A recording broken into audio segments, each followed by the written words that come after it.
Welcome back. Our soldiers, of course, are now in the DRC. They're part of that deployment to fight rebel groups in the area. The DRC President Felix Tshisikedi has said he's willing to meet the Rwandan President Paul Kagame to discuss the issues in the east of the country. One of the big groups in the DRC, the big groups that government and our soldiers have to fight in the DRC, is the M23 rebel movement. It's been claimed many times by many sources that the M23 group is funded and resourced by Rwanda. Rwanda many times has denied that claim. Dr. Webster Zambara is at the Institute for Justice and Reconciliation. Dr. Zambara, good afternoon to you. Firstly, a meeting between Tshisekedi and Kagame, face-to-face, I presume. How complicated would that meeting be? They don't really have much time for each other, do they? Well, the announcement that there's if President Tshisekedi accepts that he can meet the Rwandese President Paul Kagame, it is an outcome of some many efforts that are happening at different levels. And it is seen as the latest development that may probably thaw the tensions between the two countries, particularly when the situation in the eastern DRC has deteriorated. And this is an outcome from a conciliatory process that is led by the Angolan President, João Lourenço, who has been tasked by the African Union to mediate between the two leaders who are threatening each other to go to war. And if you look at the war issue, it is not something new. This is the AU process that actually was pushed during the recent AU summit. But also at the SADC level, you would realize that SADC is already deployed in the eastern DRC, with South Africa, Tanzania, and Malawi leading the SADC deployment. And it is a result of the SADC summit that took place in May last year in Namibia, in which the heads of states agreed that SADC is going to deploy to fight the M23 rebels that are progressing towards Goma. And the main challenge would be the M23, which is a resuscitation, because about 10 years ago, 12 years ago, the same M23 was defeated by another SADC mission that was led by South Africa, Tanzania, and Malawi again. And the reemergence of the armed conflict, with many people being displaced and many IDPs, has also attracted the United Nations, which recently held a meeting and called for the de-escalation of the tensions and the conflicts that is happening there. So if President Tshisekedi and President Kagame finally meet, we look up to it to deal with a very complex issue, very complex situation which is happening in the eastern part of DRC. If the two meet, isn't the obvious question, does Rwanda fund, does it provide resources for M23? And surely Paul Kagame is going to say no, when I think the rest of us probably think the answer is yes. That is where the complexities come in. And who actually is the M23? The M23 broke out of the Congolese army and is a group of mainly Tutsis who reside in the DRC.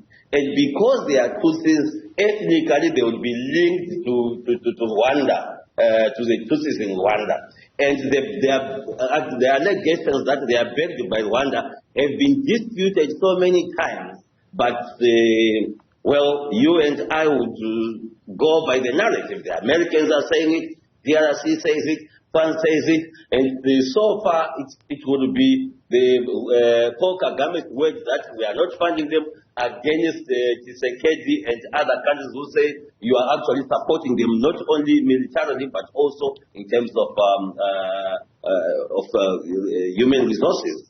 And beyond that, the M23, remember, is only one of the many, over 100 military groups that are operating in the eastern DRC. So we are talking of a region that already has not known peace for a very long time. So if these two leaders meet, one would expect that their meeting would thaw the threats of war that they have been exchanging in the past few months, particularly the recent elections that took place in DRC in December. President Tshisekedi was already threatening that one of his aims and one of his obligations is to wipe out the M23. On the other hand, the M23 has also become so strong that it has started to march on Goma, which it once did. And this happens when DRC requested that the UN peacekeeping force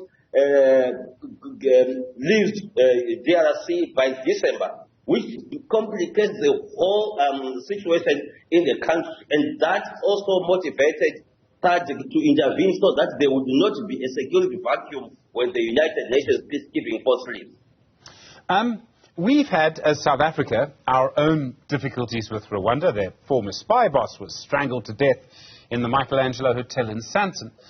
Do we have any influence over all of this? I mean, is President Ramaphosa able to pick up the phone to President Kagame and say, look, I think it would be a good idea if you have a meeting?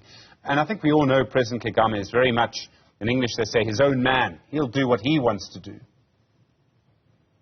Over the years, the relations between South Africa and Rwanda have not been I would say they were cordial. They would relate when necessary, but on the issues of security, there have also been accusations and counter-accusations.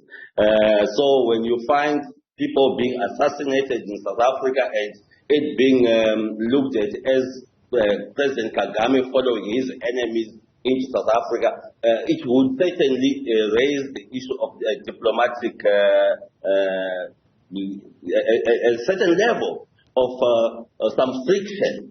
However, when it goes to relating at the AU level, there are many instances in which South Africa and Rwanda have pushed for the same agenda. One would then think that, or at least expect that the involvement of South Africa should be beyond how South Africa relates with Rwanda at bilateral level. But in this case, this is a SADC mission which is supported by the African Union, which is also supported by the United Nations, in which the broader goal would be to fight for peace and security in the eastern DRC, which, if not dealt with, ultimately would also affect South Africa because many refugees will leave that region and we tend to see them going southwards. So in trying to deal with the DRC issue, particularly the conflict in the east, South Africa is also playing a role in which the stabilization of DRC would also mean peace and security towards development, not only of DRC,